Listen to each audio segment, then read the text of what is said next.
A lot of Jews are rooting for him.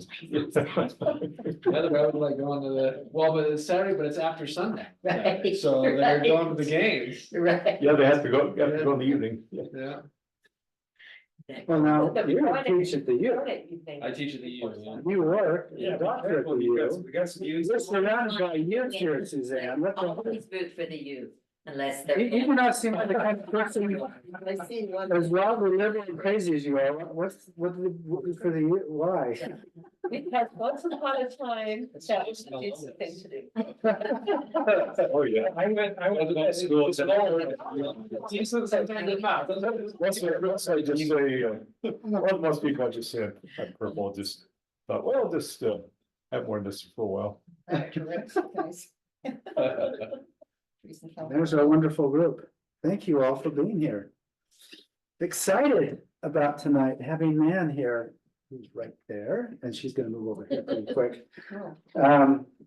Ed, where'd you go, Ed? No, right, it's so far.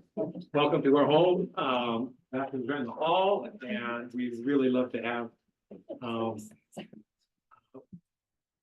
you all here in the spirit you bring, and thank you so much for coming, and some of us are happy about the elections, most of us aren't so happy about the election.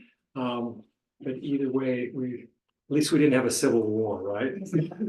Yeah, they voted for him because they're afraid of, But you know, anyway, it's like you give in to the bully and see what happens. That's all about hilarious. my wife, I'm gonna just share this one. Well, Desmond Tutu said that we if we'll all do acts of kindness within our worlds, that and little by little it'll overwhelm the world with good. And so I think regardless of what's happening, if we do our own little part in our own sphere of influence, hopefully it'll ripple. And that was the idea my wife wanted to leave. Thanks. Take care. Very good. That's perfect. Thank you. Thank you. Again, I want to thank Ed and Kristen for hosting us again so often. Appreciate that very much. It's a beautiful space to be in. Jane for monitoring our Zoom audience. Thanks to you who are We far, have far away, Gloria and Reese and Mike Maxwell. all the way from Berkeley, California, and good old Mike. Mike heads up the Salt Lake chapter of the LDS Earth Stewardship, Latter-day Saint Earth Stewardship. So thanks, Mike. You know Mike. Yeah. Yeah. Hi, Mike. Been very supportive of the Nan's efforts. And a big thanks to Nan, not just for coming tonight, but for a number of years now of giving her heart and soul and her talents to our great Salt Lake. I mean, I'm just kind of blown away at what you've been doing. And she has hot off the press her book of praise poem, right? Irreplaceable, about the lake. And I'll let you explain that a little bit in a minute, but that's available over there and I highly recommend it. There's also a link on my website that if for some reason you can't get it here tonight, you can order it through the website that's been made for it. There's some great things to read and explore on the website regarding this topic. And of course her bio, but I have asked her to talk a little bit about how she came to this point in her life, giving so much to our lake. So she'll talk about that too. I also have a lot of gratitude for so many diverse kinds of lives and species over so many immeasurable eons who have brought us to this time and place. Together tonight in this home, on this land, about this topic, about this lake. This is on my heart and mind because I've been listening to the book Amphibious Soul. I don't know if you're familiar with this, by Finding the Wild and Attained World by Craig Foster. So he's the one who told a small part of his life in My Octopus Teacher, that wonderful documentary. Yeah, so this is the background story of that and his life, which is remarkable. and I think it's been profoundly touched me, this book. I'm not done with it yet, but it's, I think, really important because it connects us, reminds us of our deep connections over time to other species and to this planet, which is really what we're talking about tonight. Before we dive into tonight's conversation, I just want to address, like Ed did briefly, the elephant in the room. I know most of you are probably not thrilled about the election results, understandably. I mean, I have friends also, like you, I'm sure do, who are relieved and grateful that it did turn out the way it did. But I'm interested in tonight in addressing those who feel wounded and grieving. So I just want to share something Jim's sister-in-law sent to us a couple of days ago by Terry Tempest Williams, which just seemed so appropriate because Terry Tempest Williams gave the foreword to Man's book. And some of you might be familiar with this, but it's really thoughtful. And again, if you're relieved or happy that the election went the other way, that's okay. We still love you, and we're just not going to focus on that tonight. That aspect. My brother and I are still speaking mostly. Oh, good. Good. And our kids and us are still speaking. So when I finish this, let's just pause for a moment, just let it sit and think about those words. I find them hopeful. This is again Terry. Believe the words we can't bear to hear. This is on election day. Today is a day to feel our losses deeply. This is its own form. This is its own form of resistance. To feel. This is not despair. This is grief. And grief demands our presence. It moves us. It moves through us. This is what it feels like to care and to love all that is vulnerable and at risk. This too is what democracy looks like. To believe, to enlist our courage with a sustained focus toward justice for all. To continue to do the work that is ours. It is never over. We are here for the duration. The long view.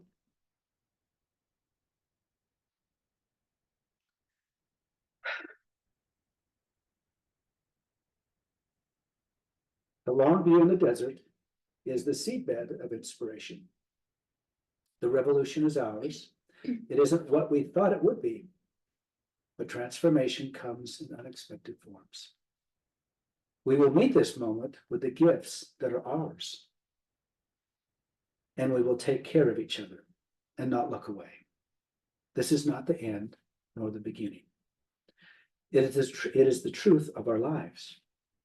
Our power lies in our capacity to keep loving and engaging with this beautiful, broken world. We can no longer look for leadership beyond ourselves. If we are present, we will know what to do. By your side, one day at a time, here. Terry Tempest Williams. Breathe that in and breathe anxiety and breathe.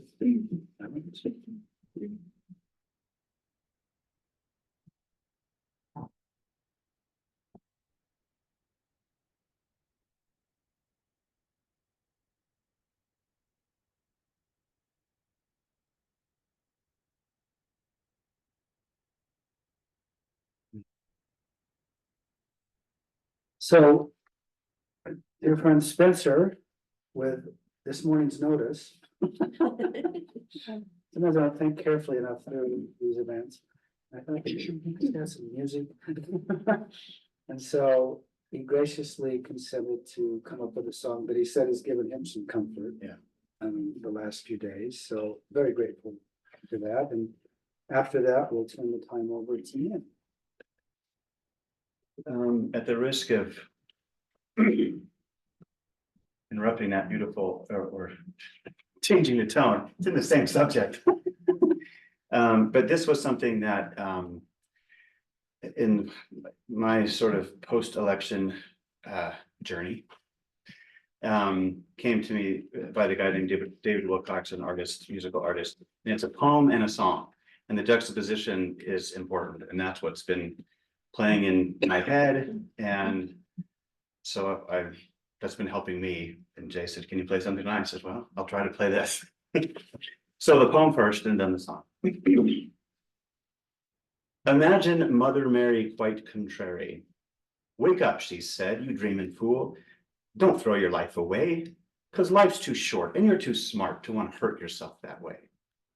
Now, what's this talk about the fellow man? It's catch as catch can, understand? Muscle and struggle and get what you can, or you'll never get anywhere at all, young man. And what's this talk about loving everybody and trying to be a neighbor and helping out your brother? Oh, fine and dandy, but you're getting a little carried away. What she said. She said, now I'm not saying love ain't fine, but every little thing has its place and time. There are people out there who want what's mine, and they're going to try and take it away. So save your love for those who care, and buy some clothes, and wash your hair. Just relax. Don't you dare start dreaming about saving the world. And Jesus said, yes, Mom. Oh,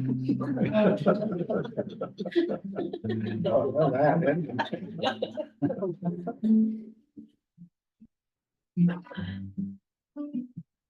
As I thought about what my response to all of this would be, this is the song I kept coming back to.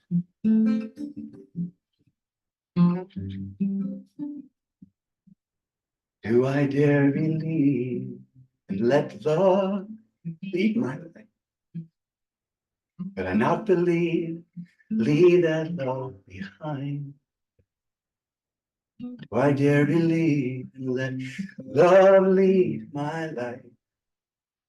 Could I not believe and leave that love behind? You ask me if I'm faithful.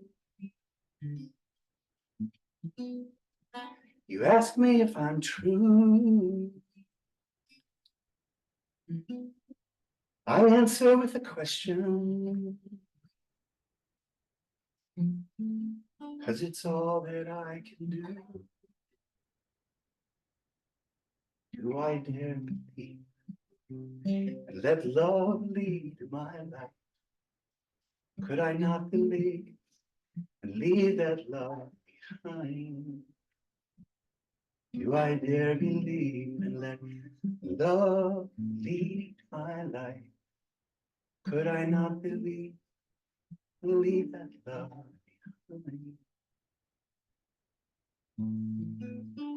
I try to find a reason. I want to understand. Come to my decision. The only way I can.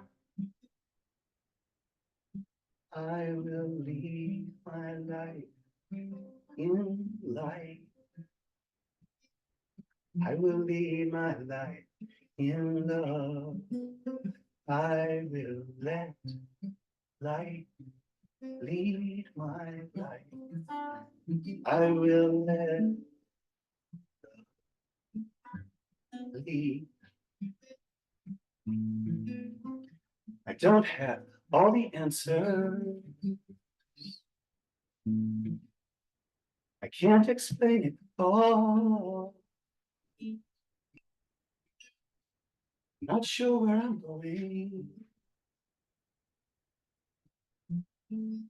but I think I hear a call. Do I dare believe in that love lead my life? Could I not believe, leave that love behind? Do I dare believe in that love lead my life? Could I not believe, leave that love behind? Do I dare? Can you dare?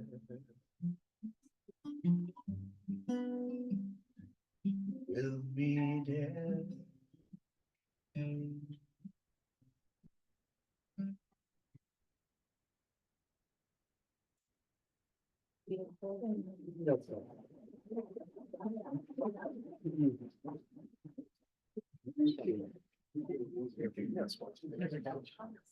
the Mormon gathering, there are only front row seats left.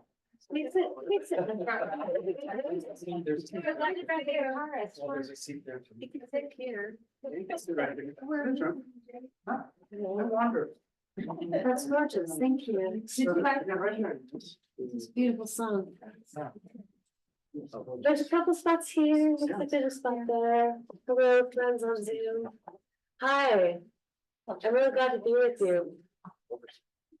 I recognize some faces in the room, and that's fun, and it's great to meet new people. I've love to stay with music for a moment. I came with some intention to invite you to sing. If you're suddenly gonna run for the door, please don't. We sing a lot in the vigils, and I just think I'd like to start with it. This is a song that recently learned to write at the lakeshore off of Antelope Island. It was my birthday, which was also fall equinox. And so the last 3 birthdays I've camped at White Rock. Does anyone know that part of the island? Really beautiful side. There's one group campsite with a little tiny pit toilet and a lot of space. You could have like 50 friends if you don't mind a pit toilet. But it's just a great, if you know Antelope Island, there's Buffalo Point is kind of here, and then White Rock is this gorgeous place. Can anyone bring it into view? Do you know? Okay, so I'll try to describe it because I think it's worth knowing about. If you're up at Buffalo Point, there's actually an interpretive sign that will help you read the shorelines, but it's a place where you can look and you can see all 4 distinctive epochs of shorelines. And you can like almost read it like a living map when you're looking in the Ferry Peak direction. And then if you just look at the land, what you see, and then you can see it everywhere, but this is where I learned to see it. You see the wave-made world. And you can see that only the tip of Ferry Peak was above the water at the Grace expression of Great Salt Lake, like Bonneville era. And you can see how the rest of the world is shaped by the waves. And since that was actually true, even where we are right now, we're in the wave-made world. So I'll just invite you to kind of orient yourself to that reality and even feel for it. How just yesterday in geological time, there would have been a lot of water above our heads. And I'm sure you know where the shoreline is here. This is your neighborhood. I grew up around here. I went to Churchill Junior High. So, you know how to read the one shoreline, right? And you can kind of imagine, and then just imagine the great sea that was, spilling into Idaho, spilling all over this state, what we call the state of Utah. And then, does anyone know how it changed? I don't know why I'm starting with this, but now I'm all excited to talk about it. Do you know how it changed from the Bonneville era to this more recent expression? Natural dam. Yeah, it broke open at Red Rock Pass, so that's just over the border in Idaho. And if you're kind of driving the back roads up there by Preston, there's a marker for it. So can you imagine that moment? I think we were a little uncertain. Was it a fault line shift, something like that? But it spilled out. And then what happened? Where did the water go? Does anyone know? Snake River. It did. It rushed through the Snake River Valley, changed things, and it met up with the Columbia, I believe, and all the way to the Pacific. So if you can kind of feel for the life of the lake, this living, sentient, intelligent entity. And this is this fullest expression. For me, that gesture feels like an arm, like reaching out for the mother. It's like bursting out. And that river ran for, I think, 1,000 years. But even though this sounds like it happened so long ago, this is like only 14,500 years ago. It's like a second ago in geological time. All right, so it just happened that the lake made this world. And then, so much of the water exited, but here she still is. And then so one of the ways we know about that, let me see if I can remember this scientific term, isostatic response. Does anyone know what I'm talking about? Okay, I think that's the term. I'm not a scientist, but now I have a lot of friends, science nerd friends from hanging out at the lake. So isostatic response is this. When you got up from your mattress, if you were lucky enough to sleep on one last night, what happened? You kind of had an imprint where your body was. And you walk away and you go get breakfast, and what's going on with the mattress, right? It's rising back. Your body left the mattress, but the mattress is rising back. That's an isostatic response. The earth is still having that response from the lake, from the body of the lake, leaving that great weight, right? And the way we can read that is the shorelines are actually, if water is level, right? Water always levels itself. But the shorelines are having that response at different rates. So the western shoreline is different than the eastern shoreline by like more than 200 feet. And the earth is still breathing back. It's like the lake just got up and went to get breakfast, and the earth is breathing back. So I love these details, and I learned so many of them from hanging out with scientists, but also just from the lake herself. The more time you spend with the living body of water and all of the life, then things start to come into view, and that's been one of the great privileges of doing this work. They're finding that Native Americans have been around here much longer than previously thought. Are there any stories that have been handed down from tribes in the region? The stories that I know, so I've worked with a lot of Indigenous friends, actually, especially from the Northwestern Band of Shoshone. And so the stories that I know are kind of recent, and I don't know a lot about the more ancient history. But it's important, and so thank you so much for bringing this up, because I'd like to do some form of acknowledgement of this. So this land, of course, it's Northwestern Band of Shoshone land, Ute, Paiute, and Goshute land. And it still is, these people are still the living leaders of the lake movement. They're the people who are bringing the reciprocity and relational understanding back.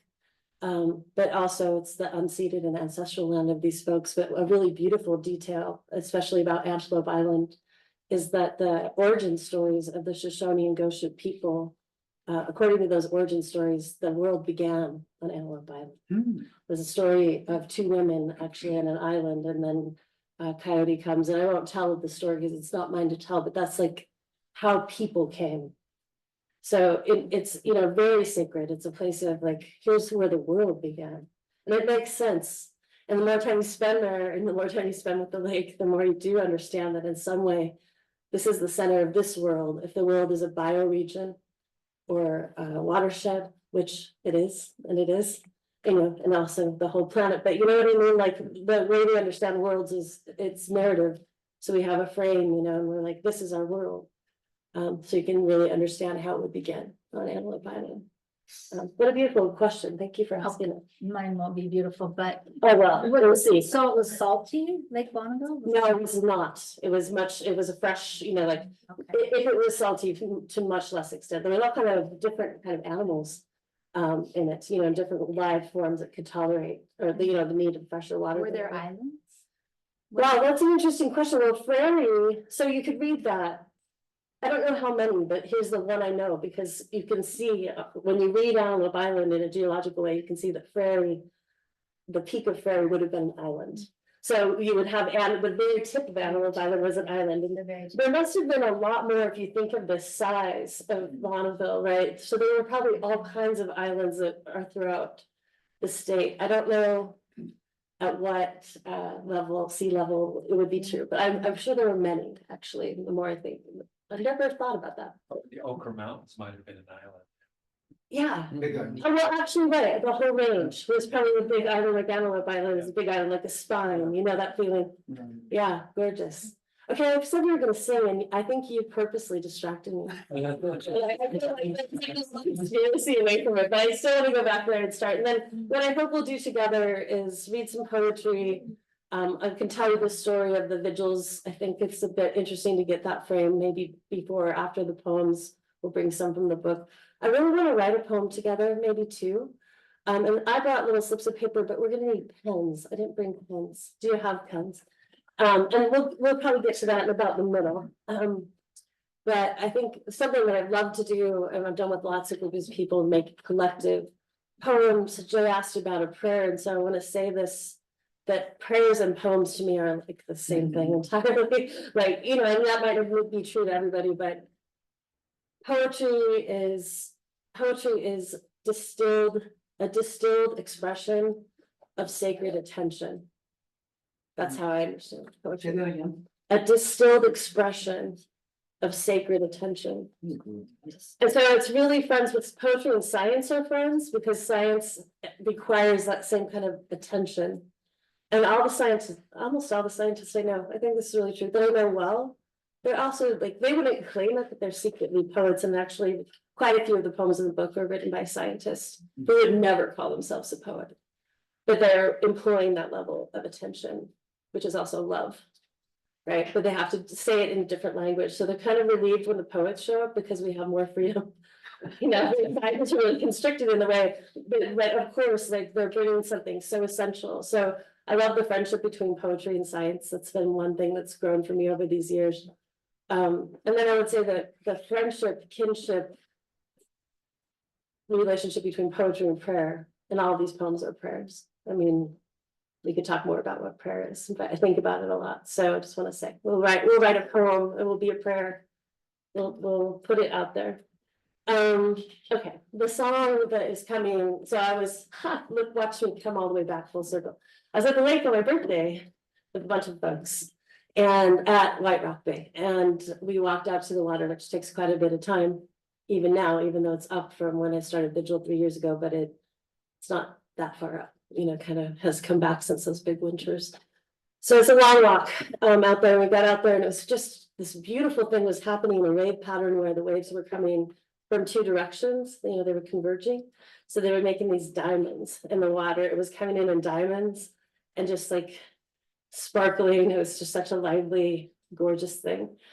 And then this song is a song a friend taught us and especially been helpful to me this week. So I'm gonna tell you the words. We'll sing it call and response. And then we'll sing it like 3 times and you just join in how you can. If you sing off key, sing louder. And if you are uncomfortable singing the words come, then I really mean like they come and just let the music come through your body. I might need more water. Can I beg you? I don't want to spill it on anyone's computer. Hi, friends. Okay, so I'm not used to I'm just mostly ignoring this, but I am really glad you're here. So these are the words. It goes, they're pretty simple. I am grateful to be. I am grateful to be. How about repeat the words, because that'll help actually in a minute. So I am grateful to be. Heart beating, lungs breathing, joyous and free. Heart beating, lungs breathing, joyous and free. Even though the hard times are all around me. Even though the hard times are all around me, I am grateful to be. I am. I am grateful to be. It's more than halfway there. Let's do it. All of these things, everything I bring and everything I've been involved with, imperfect offering. It's the way to understand the song and everything else. The book, the poem, the dancing, the singing, all of it. Imperfect offerings. So here we go. Excuse me. Okay, I'm gonna sing, then you sing on, I'll gesture. I am grateful to be here. I am grateful to be here. Heart beating, lungs breathing, joyous and free. Heart beating, lungs breathing, joyous and free. Even though the hard times are all around me. Even though the hard times are all around me. I am grateful to be. I am grateful to be. It's not your first rodeo. Let's sing it together and just join in how you can. I'll do it. I think I'll do it 3 times. I might try to pitch a little higher with a little voice. I know that makes it hard. I am grateful to be. Heart beating, lungs breathing, joyous and free. Even though the hard times are all around me, I am grateful to be. Good, again. I am grateful to be. Heart beating, lungs breathing, joyous and free. Even when the hard times are around me, I'm grateful to you. One more time. I am grateful to be heart beating, lungs breathing, yes, I'm free. Even though the hard times are all around me, I am grateful to be. Thank you. It's a gratitude. No, I don't, it's a, like one of those circle songs. I don't know who to attribute it to. But it's a gratitude song, and since we said this would be a night of gratitude, we got that going for us. We just sang a gratitude, and I appreciate the part of it that acknowledges hard times. So I think, all of these things we're bringing, the book, one way to understand this book, actually, and if you're interested in the Bible, which I always have been deeply, it's really like a book of praises and laments, right? So it's a lot like, those are the classic prayers of the Bible. They really fall into those two categories. And they're both entirely legitimate, right? And you really wouldn't, you can't have one without having the other and be telling a true story, right? So many of these are songs of praise. That's what I invited, but of course, welcomed lament and grief, right? So, we're bringing grief and gratitude together. There's other kinds of prayers, but I think that's essentially what this book is. All right. Let me read you, actually, I'm going to read you the invocation, and then I'll tell you how it came about and how it started the vigils. Is that all right? Please. Okay. I brought my readers. I'm so proud of myself for knowing where they are. What's that? You need some more line. All right. It really is all about the readers. I almost have this poem memorized. I will just say a little bit about it. Before I read it, and then we'll talk more about like the whole story. Let's see. It's right at the beginning. That's why it's called the invocation. And it really was the first poem that kind of started the whole thing. And I had been, I learned about the lake's peril, about the same time a lot of people did, from a Radio West program where Dr. Bonnie Baxter, who's with Great Salt Lake Institute, was talking to Doug Fabrizio. Was anyone else listening to that show? When was it? It's been a while. Summer of 2021 was the show. And I didn't listen to the fall. And the reason I didn't listen to until the fall is because I was scared to listen. A friend recommended it. Friends who have left as climate refugees, frankly, moved to Wyoming, and I was visiting them at the later part of summer in 2021, and they're very gentle and loving people. And my friend Diana said, "Have you heard the program about Great Salt Lake on Radio West? Did you hear that?" I said, "No, I didn't." She said, "Oh, you might want to listen." And she said it so gently that I was scared, because I could feel that when I did listen, it would be hard news, and I also knew it would change. I knew somehow it would change everything, and it did. So I didn't actually listen to that program until, was it my birthday? It was right around my birthday, fall of 2021. I drove out to the lake and I had it loaded on my phone, and I was out there by Saltaire, which is kind of spooky place to be, but I was just there listening, looking at the lake. And it was devastating news, and by now all of you know it. But I kind of had that feeling of learning that someone you maybe loved or cared about, but had maybe not paid enough attention to, that they had a fatal diagnosis, maybe like a neighbor that you like appreciate, but don't talk to all the time. And suddenly you realize that they might not make it. And that's how the show struck me. And then there was also very specific information that was so helpful about what would happen with the dust and how important microbialites are. Does anyone here know who microbialites are? Okay, I didn't either. We'll come back for microbialites. So I listened, and then I something really turned for me. And I knew that I needed to devote my writing attention, which is my most sacred attention, to the lake. So I started writing about the lake and learning as much as I could and spending time at the lake. And I had grown up here, just really kind of down the street from here. So I could see the lake from our kitchen. But we never went there. And so I'd grown up in what I call the culture of apathy and disdain. I'm 58. No one around me went to the lake, and you just kind of heard it was stinky and buggy and too far away. And I really never went there. My brother once went, but I didn't know anything about it. So this turn was a pretty big turn for me to really turn all of my attention, to really turn my heart and my face towards the lake. But it was kind of sweeping. And then I started dreaming about the lake a lot and feeling some communication with the lake. And this poem came, mostly poems that I write. I work really hard to write. I'm not one of those poets who feels inspired all the time. I think there is a matter of inspiration, but it's mostly perspiration for me. And I'm like scratching it out and working pretty hard. But this one came in the night, pretty much as it is in this book. And I woke up and I was able to grab it. And this is what I believe it to be. I believe this is the lake imagining her own restoration. So this is a practice that maybe some of you might be familiar with.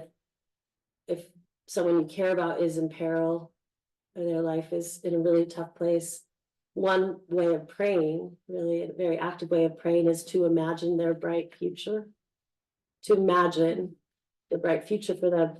And I think this is the lake imagining her own bright future in a way, and somehow me being able to catch it. So I'll read this. All right. When praise began to flow, we watched the water rise along both sides of the causeway. 11 islands recovered their autonomy. Microbialites sighed with relief. When praise began to flow, the dust subsided. Metals resettled on the seafloor. Arsenic and mercury were lulled back to sleep, blanketed once more by the great weight of water.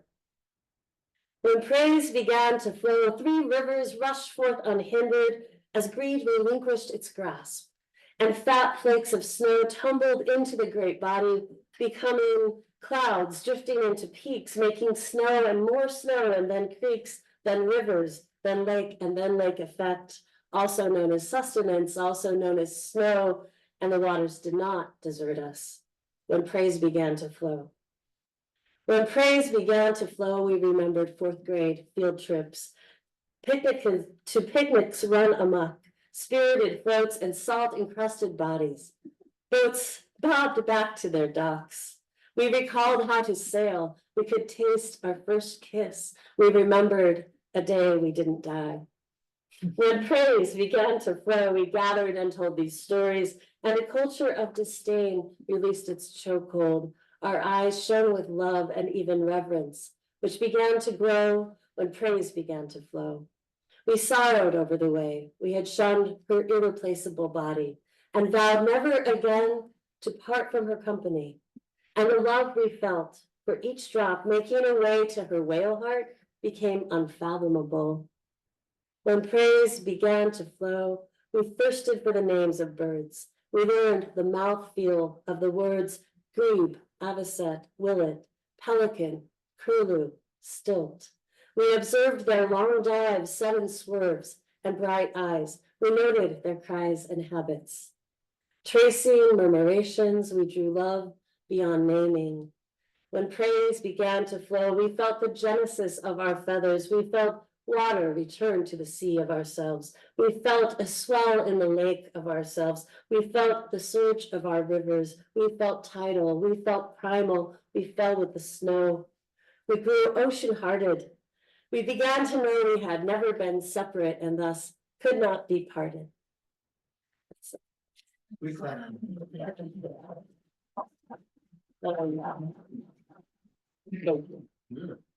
Thank you. The lake gave us that.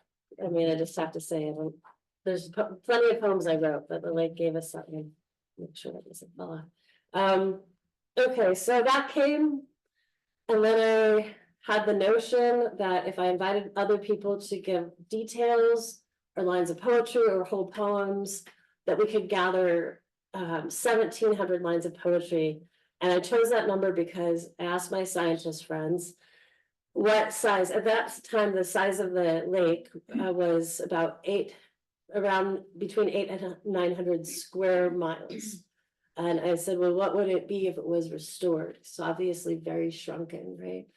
And my friend Jamie Butler, who'd never give you a straight answer because scientists won't do that. She was like, well, it's a range. It's 1,700 to 2,100. And they're much more interested in salinity, but the amount of water matters too. And the reason it disappears so quick is because it's such a shallow lake. It's like a big shallow pan. So when we lose a little water, we lose a lot of square mile area and expose a lot of toxic dust. So that's one of the challenges, right? So I asked Jamie and I got that number and I was like, well, I think I dare, I felt compelled, I felt called really. I know you're familiar with that idea. I felt called to say, well, we'll gather this poem of praise. We'll get at least 1,700 lines. And when I said that and I made it public, I thought I would have to write them mostly myself. So I was like, I don't know, how is this going to work? Are people actually going to give me praise lines about the lake? And so I in my heart, I was like, well, I could do that myself, but it seemed really daunting.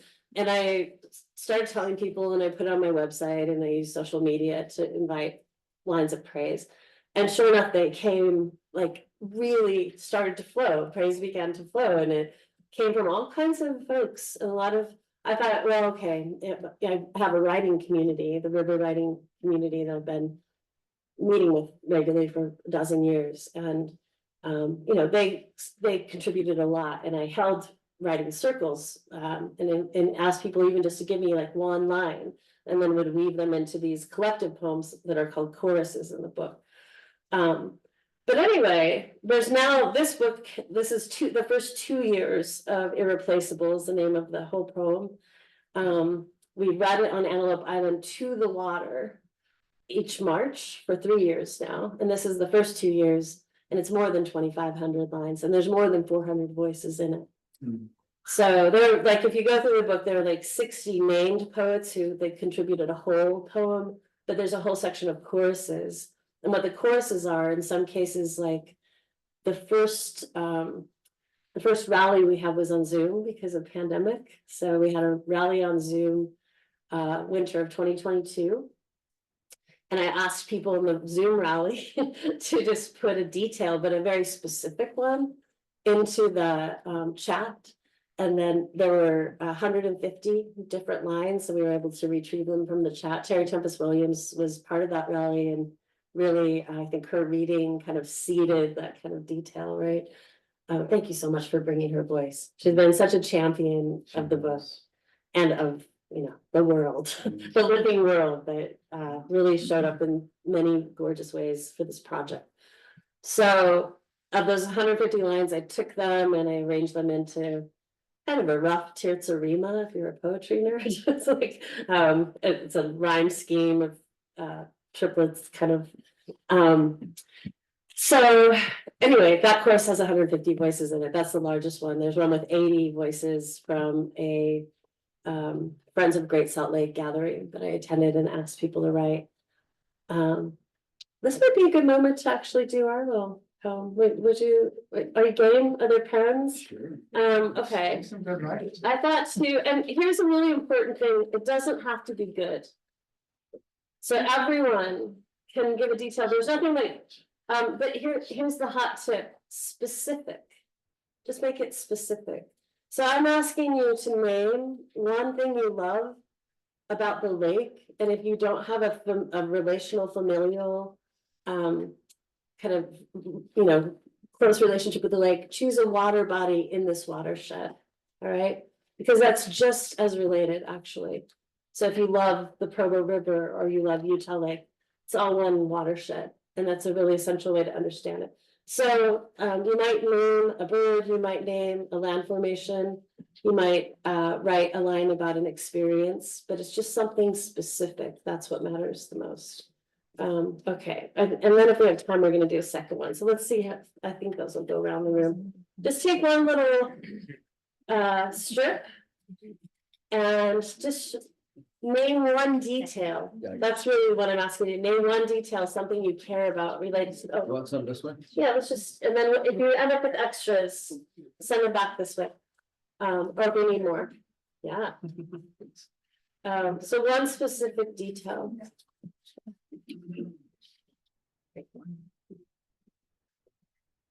Thanks, Dad, for gathering, Something you love or something you care about. gathering all those.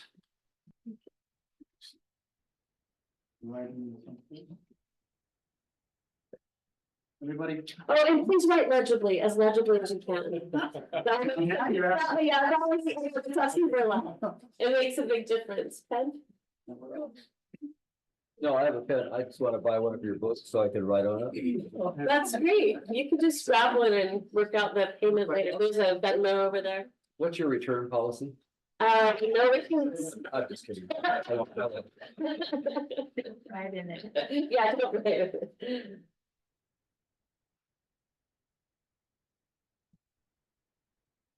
Let's see. When you have it written, then we're gonna put it in this bag that says pray. So you can let me know that this can just pass around when you're ready, when you look up. And then I think while we're writing, I'm gonna ask you for a different kind of thing. If we have time, we'll do two. I'd love to include the folks on Zoom. If you want to drop it in the chat, your detail about the lake.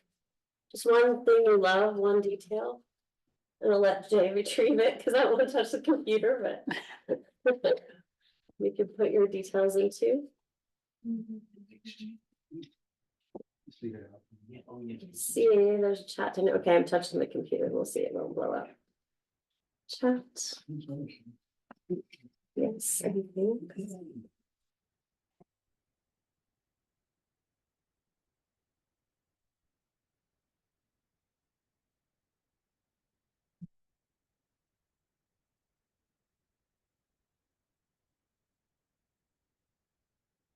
And don't fret about it, like, this is like, just Imperfect. perfect offering, this is the most important thing to understand. Thank you, will you just kind of pass that around until it's full? And if you're done, when you're done with this one, I'm gonna give you one other little assignment, and actually, we might need to pass more of these around. I should have just had to take two in the first place. Take one more paper when the little thing comes around. I think we're gonna go ahead and make two prayer poems.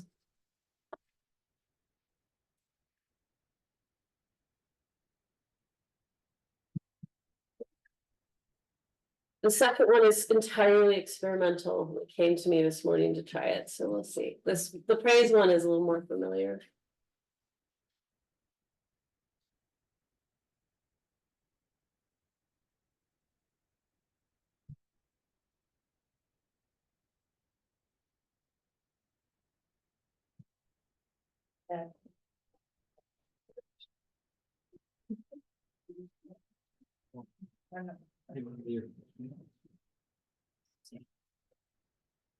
Suzanne wouldn't let me use ChatGPT.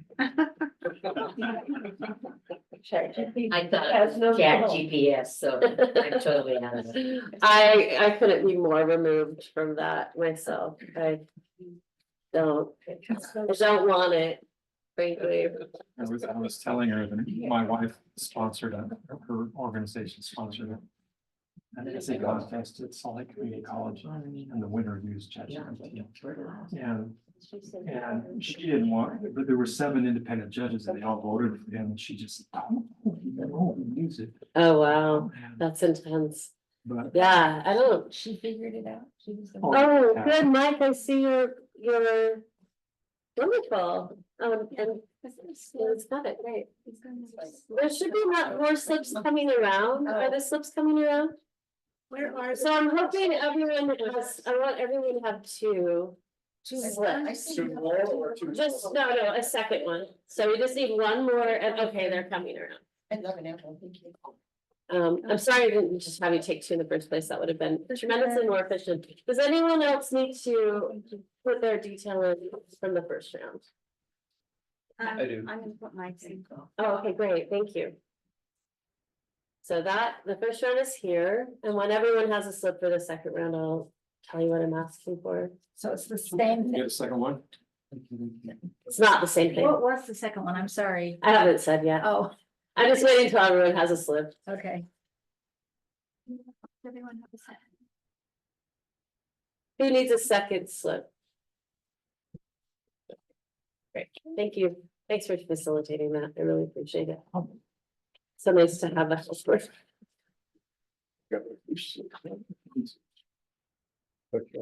Okay, the Now, second one, as a teacher, can I just say? yeah. You're gonna read some of those and we're gonna go, oh, don't do that. Don't go, it's unless you're gonna do it for all of them. No, yeah, I'll set that. Yeah. Thank you. Because that's, yeah, yeah. We'll talk about river riding in a moment, because that's, you're just giving a really beautiful guideline from river riding. I'm gonna say, she's an experienced teacher, so she'll. Yeah. She'll be good. Well, I don't mind that. We all have self-esteem problems. Well, we're gonna talk about that in just a moment before we read, because actually that's a really important, and it's something That's for our the name values. we put on it, so. Okay, let's first get the second writing, and if this may be something I send you later, but maybe we'll do it today, but I want you to at least collect the details. So this is really simple. Unrelated or related to the lake. I'm gonna invite you to think of this. Think of a person or a type of person, could be human, but when I say person, I might also mean Being?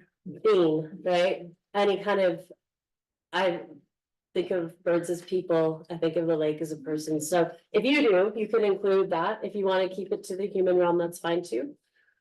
Someone that you might feel concerned about, that you want to be safe.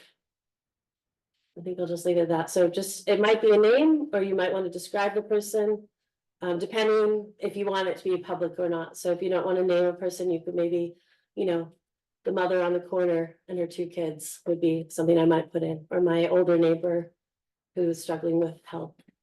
So you can, describe someone like that in a more anonymous way. Or I might name, a certain water body, or I might name flower ropes who are perhaps endangered because the lakes, because they're losing their habitat, right? So it could go a lot of directions, and you might have many you want to write, but just take the first one, just trust what comes, like what's at the top of your heart.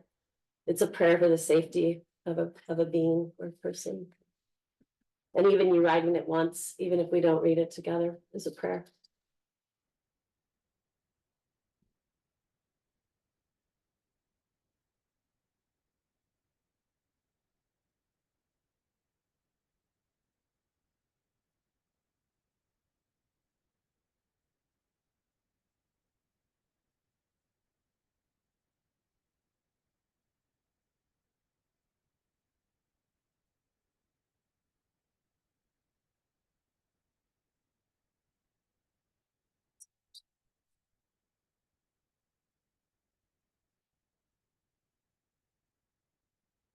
There's a bag that'll come around, says protect, and you can put that in when you're ready.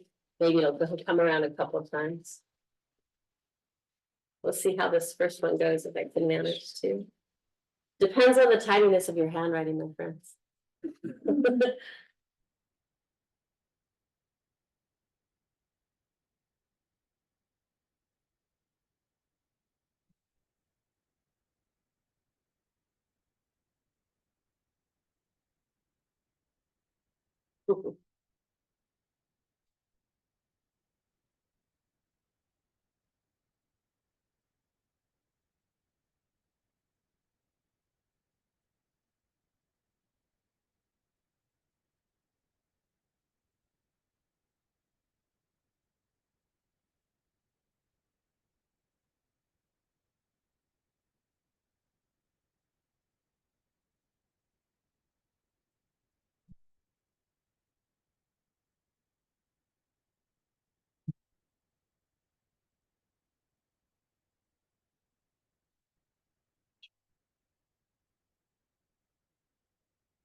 It's all right, it can just be there, I just needed to get this so I can read it.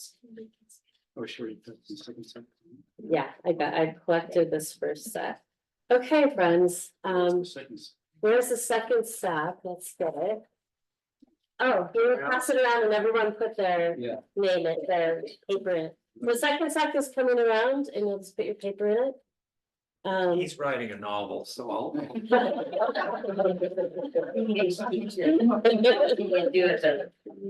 brief is fine, brief is a little easier to work with, but details are great. You asked me. I did say detail, well, I did say a detail, Well, that's true. right? But you know, again, Detail. imperfect offering, we're just bringing things together. So this is a bold experiment, doing it in real time, but I think we'll do one in real time, and then I'm gonna send, if I send you a poem, Jay, will you be able to share it with everybody? So this protection poem, I think, I'll send it One more blank paper. right for here. The Zoom. Yeah. Right here. You're in chapter 2. All right, friends. A few things about this, so.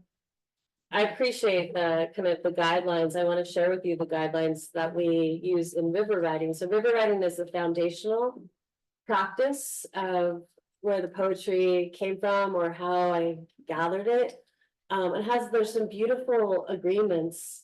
And I'll just actually invite them as I tell you about them. So there's 7 agreements that we use to create the container of river writing.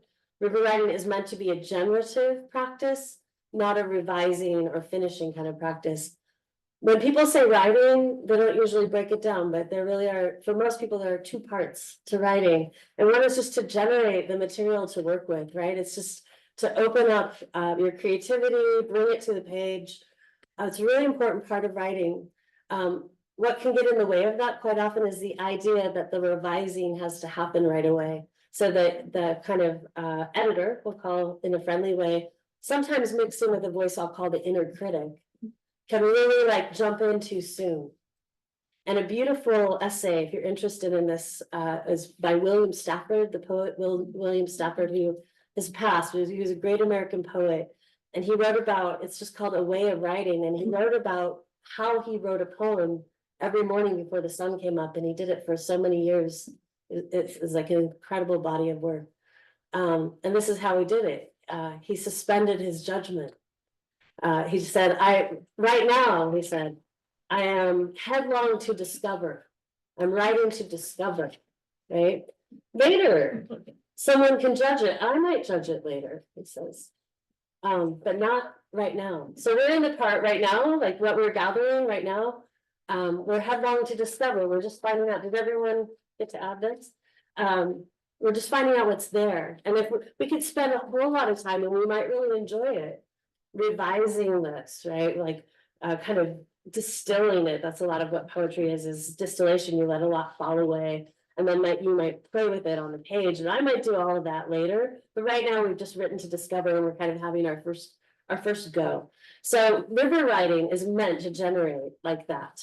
And so the first agreement we ask for, and I will ask you for it, is to practice non-judgment.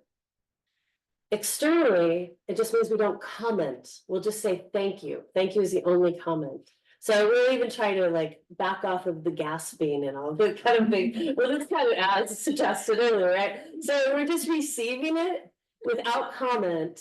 But when they're all read, when I've read them all, you could clap for all of them. That would be a nice way to do it, right? Just to appreciate the whole instead of pulling out and commenting on anything. So this is in the Baptist church where you can say amen rather than amen. I hate to rule that out, but yeah, we are actually ruling that out. But just for now, and it's not because it's wrong, it's delightful in other settings, we're just making a choice, right? So we're forgoing criticism and praise. We're forgoing critique and praise. Why would we forgo praise? Because everyone has an ego and we're so comparative in the way we're socialized. And we're just deciding together to exit the culture of comparison for this brief time and do something else. It's like attending a support group. Yeah, I mean, Yes. These agreements, actually, many kinds of circles are supported by these agreements, so they might be familiar to you from other settings. So I'm inviting you to practice non-judgment both externally in the way I just described, but also internally, like if you hear yours and you start to go into critical mode, just drop it. Right? You can just drop it like you ask your dog to drop whatever they picked up, right? Drop it, right? So you might also might even be a reflex. You recognize the words and you start critiquing them. Just lay it down, right? Okay, would you like to practice non-judgment with me in the setting? Terrific. So we've agreed, we're gonna practice non-judgment. We won't critique or praise. Or apologize for what we've written, because there's no need, right? The other practices, they're both practices and agreements. We practice self-care. That's a physical thing, but in the writing circles, it also means you get to choose your level of disclosure. So if you've written something, there's an invitation to share it, but you don't have to. And you'll be thanked just as if you chose to share it in the setting of river writing. So self-care, community care, this is a really important one. And I go slow on it when I invite it from the circles. It's this. We are sharing responsibility for creating a welcoming space, not only for the people who are here, but the people we notice aren't here. And so we're deciding that we will take responsibility for the impact of our words and actions in favor of welcoming anyone who might be able to come through that door. Anyone. It's a really big ask, and it's not habitual, and we're not really doing it in the overculture. But we can do it in circles like this by deciding that's how we're doing it. Do you understand what I'm talking about? Does it make sense to everybody? Would you like to agree to that today? Thank you so much. When we practice it, we get good at it, turns out. And then you'll be the people that are practicing it other places, calling for it in other settings. It really is a very world-changing practice. I'm sorry. I wanted to agree, but I almost said amen. Oh, you can say amen now. Yeah, thank you. Sister. That's right. Yeah, I'm gonna be vulnerable and tell you part of my specific interest in this. I think I can do it. I'm the mother of just one kid. She's about to turn 30. It's amazing, right? And she's transgender. She's a transgender woman who came out to me when she was 15, did not dare to come out until she was 21 in a broader way. And this is 15 years ago, right now that she came out to me. And her life is very much in danger. It's a very perilous time because of how it is for people who are different. And she survived that. She became magnificently herself, and now she's working with LGBTQIA youth in Tucson. And she just got this job, and she told me, Mom, I think I can really be the person I wish I could have found. And I'll tell you, there was no one to find when she was 15, like one doctor in 2 states. And it will, it could be like that again. So I'm very tuned into this agreement because my kid's life is at stake. And you may or may not have a similar kind of feeling of the stakes of this, but I'm sharing them with you because they're real for so many people, and the peril is real for so many people. So thank you for making the agreement that means anyone could walk in the door and feel welcome here. I really appreciate it. We also invite confidentiality and consent, meaning we're not going to repeat each other's details or stories. It won't matter so much here, but if maybe you named someone in the protection one, and we know that we're going to just hold it together in this space, and we won't go around speculating and talking about it. It's kind of a no gossip clause, right? Is everyone willing to commit to that? Yes. And then beautifully, and you're already so good at it, I will say, we commit to listening. So when someone else is reading or sharing in this kind of writing circle, we're listening in a wholehearted way. And because we're not commenting, we're not going to critique or praise, we actually have like more bandwidth for the listening. And you can it's really luxurious is how I think of it. It's like you can give your whole attention just to receiving what's shared because you won't be commenting on it. It's different than conversation we're having every day, right? You're just like, oh, I'm just receiving this. And then a very beautiful description of listening is you might also be kind of leaning forward with a willingness to be changed by what you hear. That's like the really rare I don't know, most exquisite kind of listening is like, there's the heart is kind of leaning forward with a willingness to be changed. So would you like to listen like that? Yes. Thank you. We also agreed to be honest, so we're just writing from lived experience, and trustworthy is part of that. Would you like to agree to that with each other? Trustworthiness. And then the last but never least is we're inviting kindness, and such a radical kindness that you would actually include yourself. Right? That's not an everyday kindness. Most people in circles like this or in settings like this are practiced at being kind, including myself. And before I practiced it so carefully, my kindness seemed to kind of extend in front of me. Like I had this almost image of like a golden circle of light that I'm trying to cast in front of me and include everybody because I want to, right? But I didn't include myself, and it turns out it's not that hard of a move to just like get in there. So right, you can just like click up the edge of the thing and get in there, because why would you be less kind to this person who's carried you around all day, right? Like they're all thick and thin. So I'm really inviting the kindness that includes yourself. That might help you be more gentle when you hear your thing read, right? Amen, sister. Thank you. I'll take that, amen. All right, those are the 7 agreements. Thank you so much for making them. Can you say the listening one again? Yeah. I really like those words. The list of the Just the leaning forward with, what did you? Yeah, I'm paraphrasing Mark Nepo, so I want to say Mark Nepo is this wonderful poet writer, and he describes listening as leaning in. It's maybe like the heart leaning in, with the willingness to be changed by what you hear. With a willingness to be changed by what you hear. And so the 7 agreements, just to recap them, so you can kind of keep them in your heart: non-judgment, self-care, sharing responsibility or community care for a welcoming space, confidentiality, listening, like just described, honesty, and kindness, and a radical kindness that would include yourself. So I didn't know that we would do that, but thank you for, we basically just set up a really beautiful space. So if we were like gonna go on, if we had all the time in the world, which we don't, and I'll wrap up here pretty soon. We could invite writing and sharing, and now we've made a place where that would really be much easier than if we didn't slow down, right? To make these agreements, which are also practices. And so I think part of what I want to share, and if you get into the book, I will say something that I wrote to Jay about, we're not talking about it, but it's very parallel, is that at the back, I call it principles here, but there's 8 principles of keeping vigil. So people who were keeping vigil with me on Antelope Island, creating the spaces with the lake, we had agreements, essentially, like we just made. They're different ones, but they're quite similar. We oriented it around our values is another way to say it, but we made them explicit. Because if they're not made explicit, they're just not going to cohere anything. So here's like one set. We just made another set that is foundational to the writing practice, and we could write into that, we could share with each other, we'd feel really supported if we did. So that's kind of what river writing is. Would you like to hear this poem? Oh, okay, is this the? No, that's just. Oh, right. That's another one from the church. So this will be, I will stand to do it, and this is what I'm gonna tell you about it.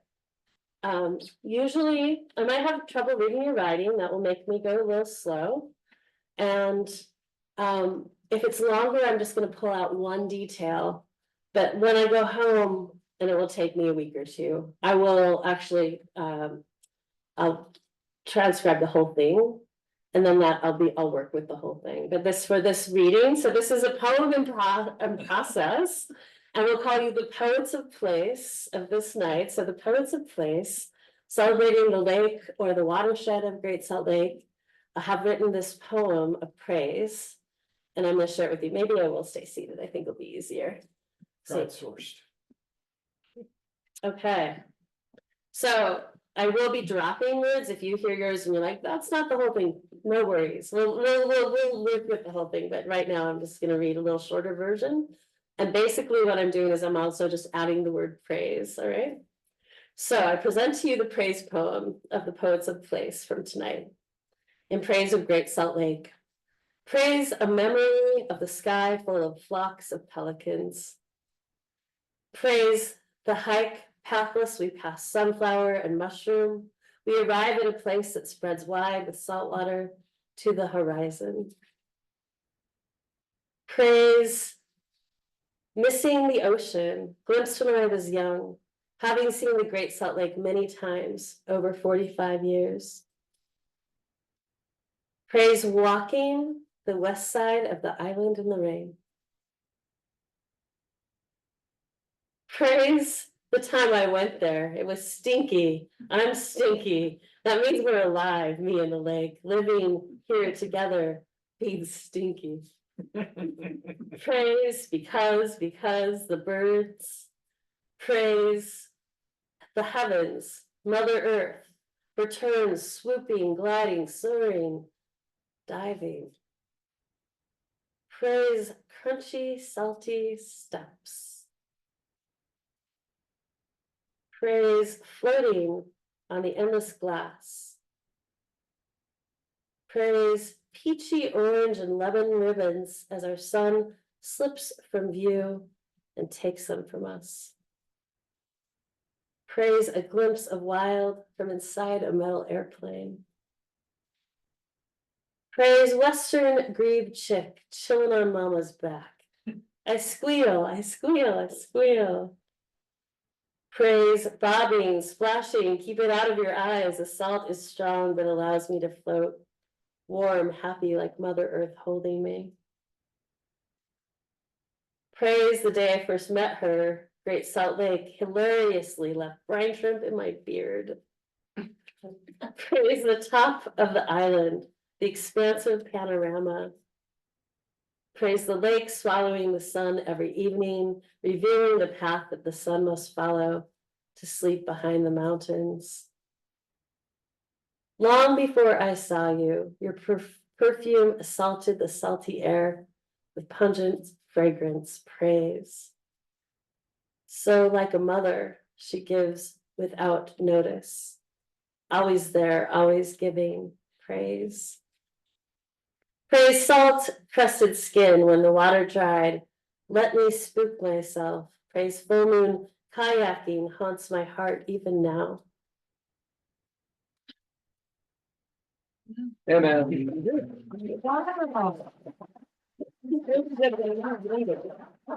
It's really good when you write it. It worked.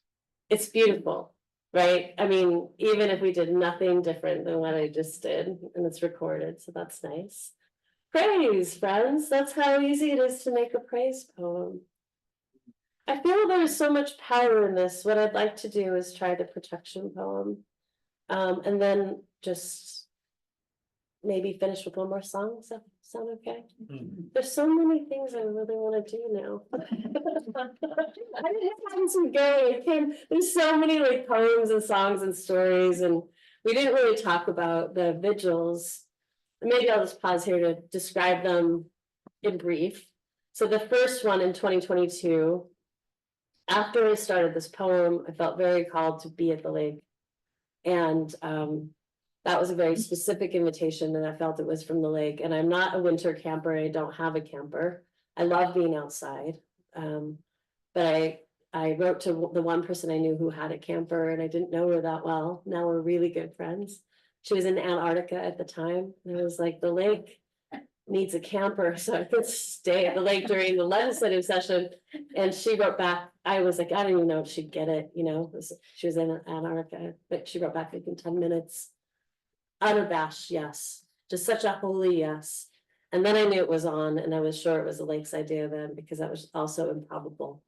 But we stayed there from the first day of the legislative session to the last. Had support from all kinds of people. We kept a 24/7 watch. I would go home once a week and do laundry and so on, but someone else would stay with the lake. And the idea was that when the life of someone you love is at stake, you stay with them. And so we were really offering a gift, primarily of presence. That's what we were called to be present. The second year, it was just obvious to do it again. And the lake invited a couple of other things besides the presence. It was also the year of the huge snow. So it was constantly snowing, and it was marvelous and also cold. But the lake really invited us to sing. And this is why I sing with people. We started singing and singing to the lake specifically. And we read all these poems to the lake, and that was another offering. So there was the poetry, the presence, and the poetry and the singing. And this, I really felt was all directed by the lake. And the third year, it was obvious that it needed to be a very different vigil. We'd started making puppets. Terry, this is kind of Terry Tempest Williams' fault. I told her this story, and she had this friend named Eli Nixon, who's this amazing puppeteer from Rhode Island, actually, and Terry connected me with Eli, and Eli came and we built out of garbage human-sized bride shrimp costumes as depicted here, so you get the sense of this is the third vigil where we have these tall puppets of birds, blackbirds and seagulls. We have wings. There's some very specific, beautiful blue heron, a beautiful pelican, a bison. And we're still building these puppets, and it was time to bring the lake to the people. So the third year, every day of the legislative session, we were in these costumes and also walked with these waves, and that's where I met Jay, actually. So every morning, and I'll just mention the two actions, because I think they're really important to consider. In the morning, we just had the waves. We walked slowly and silently, except for that we paused to sing.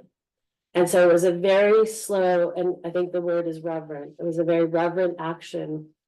People would ask, what are you doing? Sometimes they would ask it angrily. Sometimes they would ask it with kind of a loving curiosity. But the answer is this is a demonstration of love for Great Salt Lake. So, I am not against protesting. I think protesting really has a place, but we were doing something else. We were just simply demonstrating our love, bringing the lake into view. We might have been casting a spell. So at night, in the evening, we would come with all the costumes and we would sing and dance, and it was very celebratory, which is something Terry and Eli kind of brought into the mix. I wouldn't have thought to celebrate a dying lake, frankly. I don't think I knew to do that, but these kind of wiser friends helped me understand celebration as resistance. So reverence is resistance, celebration is resistance. Our joy has power. And so we sang and we danced really simply to the tune of Oh, when the saints come marching in. We would sing Oh, when the waves come waving in, a song anyone could learn.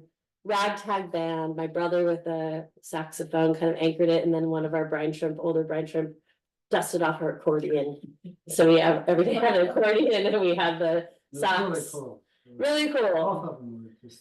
We'll do some version of that this year, so you could participate. You could come help walk with the wave if you like the quiet, which I actually, for me, that's kind of my most natural setting. But I did love singing and dancing with people, and it was like, what's so reflexive of a community is to show up in the village square, and it's not this is really important to understand. It's not performance; it's participatory. So we're not doing it for each other; we're doing it with each other. And that's a setting we've almost lost in this culture, but we can retrieve it, it turns out. It's really simple to get it back. Okay. Do you want to try one more poem? I'm just really interested in this. We're just taking a moment to organize them. I was thinking about, we could do a poem, a very legit poem would be a poem of lament. And if I gave you the prompt, I'm grieving, and you wrote something specific for that, we would have a poem of lament, right? That's probably what we'd have. But I asked you for something else. I asked you to name someone that you want to be safe. And I've never asked any group to do this before, and I can see that you have a lot of love because there's a lot of words on these. But let's just see what comes. I'm going to call this a prayer for safety. And this is also from this magnificent group of poets that recently debuted a work that was a praise poem for Great Salt Lake.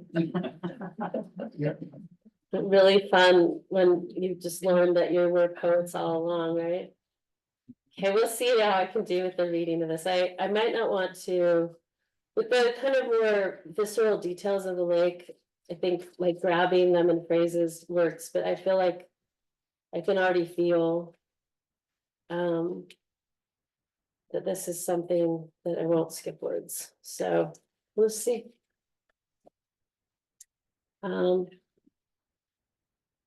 Another framing, and I'm curious if this will work. I was thinking about actually use the writing prompt, I pledge my allegiance, I pledge my allegiance to. That would probably work for this, but I will just keep it under this frame. A prayer for the safety of our nation. A prayer. May you dance on shoes unseen, may you swim in waters unfelt, may you fly on wings unheard. May your joy fill the air, and may you be full, and may we one day fly together again. A prayer. A prayer for the safety of the entire world. A prayer for my 1-year-old grandson carrying a small part of me in his DNA and a Maxwell middle name to what I hope is a flourishing future. A prayer for Patrick and the lake. You cling to the familiar space, seeking safety, but intruders usurp your space. Open and absorb them and grow and live and love together. A prayer for she and he, both tiny and blonde, living near the Jordan as it flows to our sacred Great Salt Lake, their lives intertwined more than the future knows. A prayer for eared grebes with their red eyes diving deep. A prayer unsheltered, for unsheltered, beautifully brown, fragile, despondent, unable to see his brilliance of heart and mind. I lament your diminishment. After so long enduring aridity, you succumb to the greed of diversion from your sources. A prayer. May you see the scorn of others and pity them while your smile explodes across your face. The scorn is consumed in your joy for living. A prayer for 4 grandchildren I am not allowed to be with. A prayer for those without hope.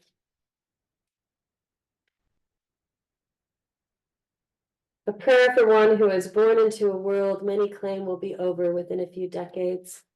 Being an infant, how will she know of her peril? She will be around long after I am gone. Somehow I want to think she will be just fine. Hear my prayer. Prayer for Pia Okwai, name of the Jordan River. I saw you come home from your treatment yesterday. You smiled and waved. I walked away. Your children in my heart. Hear my prayer. A prayer for the love that fills my home. A prayer for disaffected friends. Hear our prayer. A prayer for protection. Thank you, friends. Feel beautiful.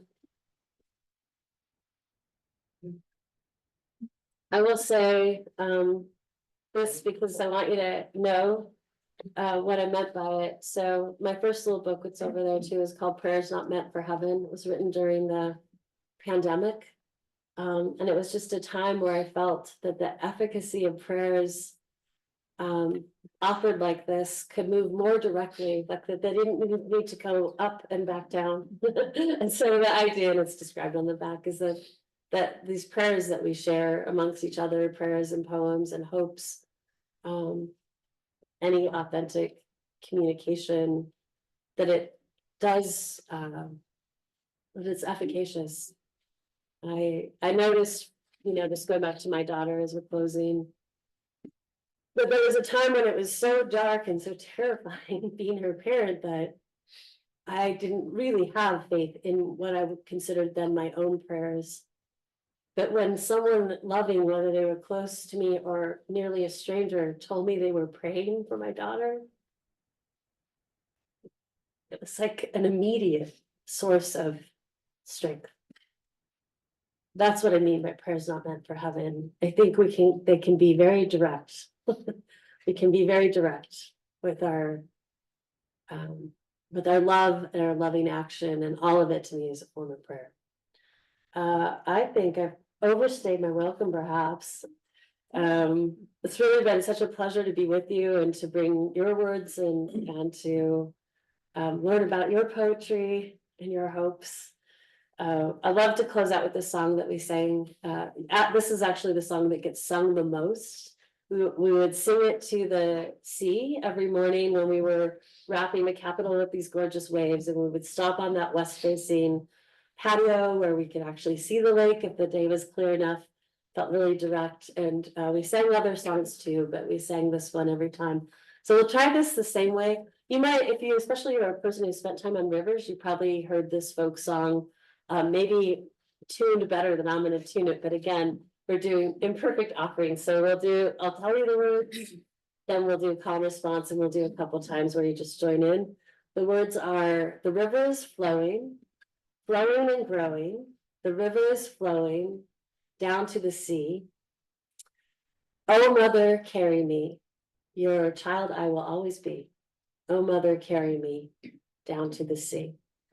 And I'll invite you to open this prayer. The song is a prayer by finding in your heart Pia Okwai, or the Jordan River, which is not so far from here, right?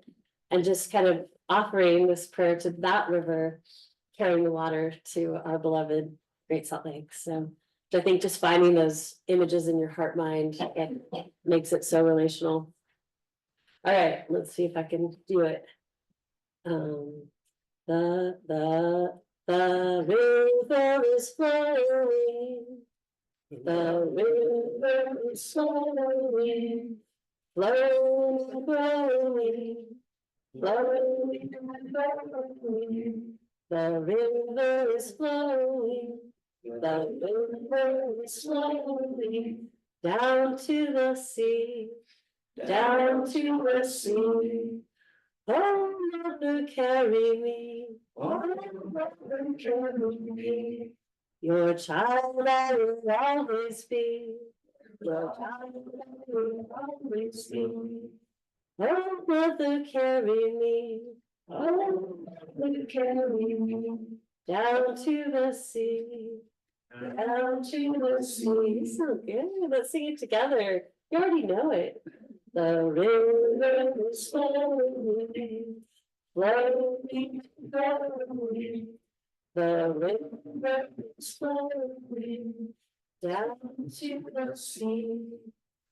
Oh, carry me, your child will always be.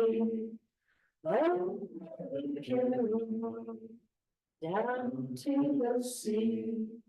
You friends. Gorgeous to end like that. So that's for you, Great Salt Lake. Am I gesturing in the right direction? Kind of. And thank you for making that offering. Thank you for making these offerings.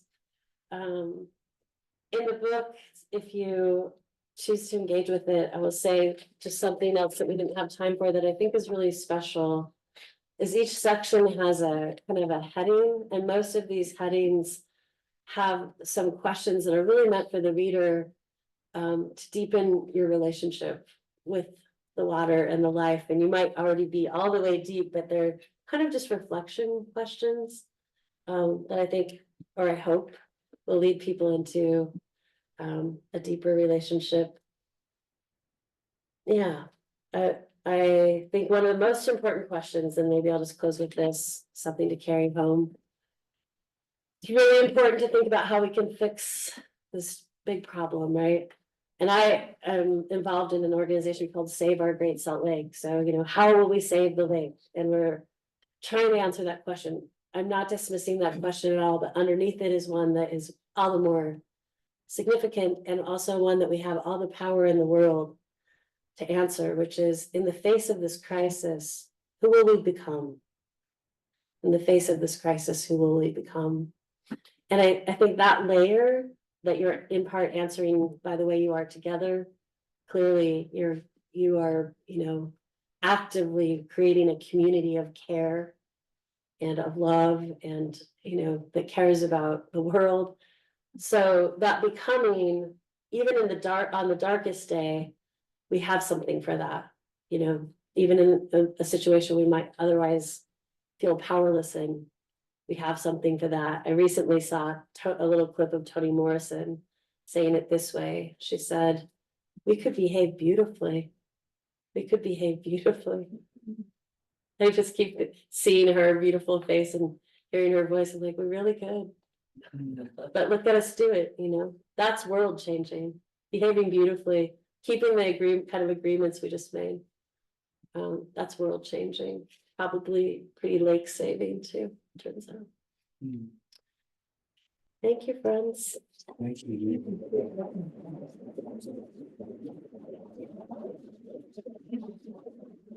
I'm so glad I got a chance to be with you, especially this week.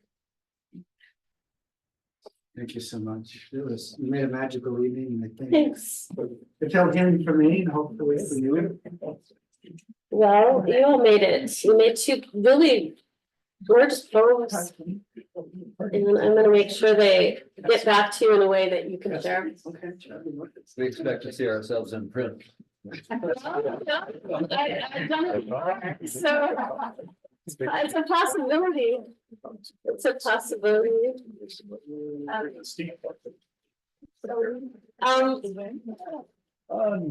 Live through the avenues and have an extra seat in their car. I thought I might as well ask. I couldn't live, and that's how I got here, but I can't drive at night. I always forget that when I make commitments. At this time of year that it's like, oh, you really can't just, it's a long way for you. I'm happy to live. I just thought, oh, really? Okay, I just thought, maybe someone was coming from that direction. So I gotta. Hey, Nan, Yeah, will you say that phrase again? Because there's so much at risk right now besides the lake. About who will we become? who will we become in the face of just the question? In the face of. In the face of this crisis, Something happened Tuesday. something did happen Tuesday. Who will we become? Who will we There's a become? disturbance in the forest. Yeah, I in love the that. face of this. I love that. I do too. I find it the most orienting, almost the most orienting thing I know. The two other questions I carry from my teacher, Dina Metzger, that are really orienting to me are, what is my part in repairing the breach between humans and the natural world, between humans and humans, but, and I love the phrasing, what is my part? Because of course, none of us are gonna do one big magic thing, but we have a part, right? What is my part in repairing the breach? And then this simple question that is always, you can keep calibrating it every day. How can I divest from harm? How can I divest from harm? And so those three questions are really my, like, you know, if you just ask them every day and find an answer, something is going right.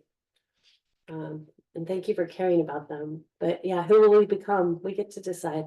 We get to decide them. But not today, all night, it's not, I don't know if you determine what we're talking about, but I know I've been reading about a lot of things so similar, the Dead Sea. All the things are extracting the waters and minerals. Yeah. Things are taken out of it too, is shrinking, and they're Yeah. so concerned that how do we turn this around and. Sailing seas across the world are in the same peril. So there's over 100 sailing seas. And right now our team of like scientists and advocates from Utah are in Turkey at a Sailing Sea International Conference. And there's some of the key presenters and they're learning from other people who are advocates for different lakes. And yeah, it's a really beautiful thing happening right now. Ben Abbott is one from BYU that you might know. His name, Bonnie Baxter is there, Linda Freitas from Friends of Great Salt Lake. So there's a whole little Utah coalition. They're learning about other sailing seas, connecting to other people. And you know, something Ben said early on that I find so inspiring. He has this awesome quality, so buoyant. He's just, it's different than me, but I gotta say, like, I really like it. And he says, you know, we'll figure this out. No one has figured out yet how to reverse course with a sailing sea. And this is a worldwide problem. Motor Lake being the one example, only example of one that's stabilized, but not replenished, right? So when we replenish Great Salt Lake, this is Ben talking, then we can show a way for all of these other lakes. And I love that vision, and I'm just gonna get behind it, you know? So that's imagining a bright future. That's the action of imagining a bright future. We figure this out, we replenish this lake, and we help our friends across the world replenish theirs. Sounds like a Doesn't it? optimistic. Ben's a gift. Yeah. He is. He's very much a poet also. Very much a poet. And he sings and plays. Yeah. Do you give out your phone number or you? I have it from the other day when we were. Oh, okay. I give it to you, We had it. not to everybody. I give it to So we you. got it at lunch. Well, yeah. You know who else has it? Kamala's Today's. fundraiser. Oh, well, yeah. That's secret. No, so it's everybody. Well, and also, I, you know, at some point registered as Republican to try to mess with the system. So that they get all kinds of terrific things there. Oh, thank you so much. If you want to. I wanna get home. If you want to see a silly movie that was made about 50 years ago, but it's called The Giant Brine Shrimp. Oh, yeah? And it's about a giant brine shrimp that. And that the filmmaker did that about 50 years ago.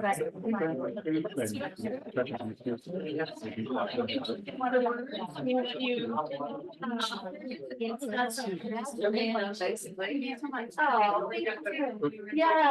like a I reckon this one at Halloween.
Yeah, I would do that. These guys.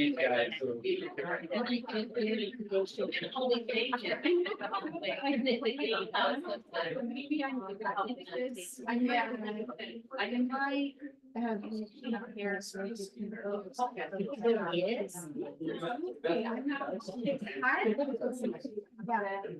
You know. Now, they were appointed.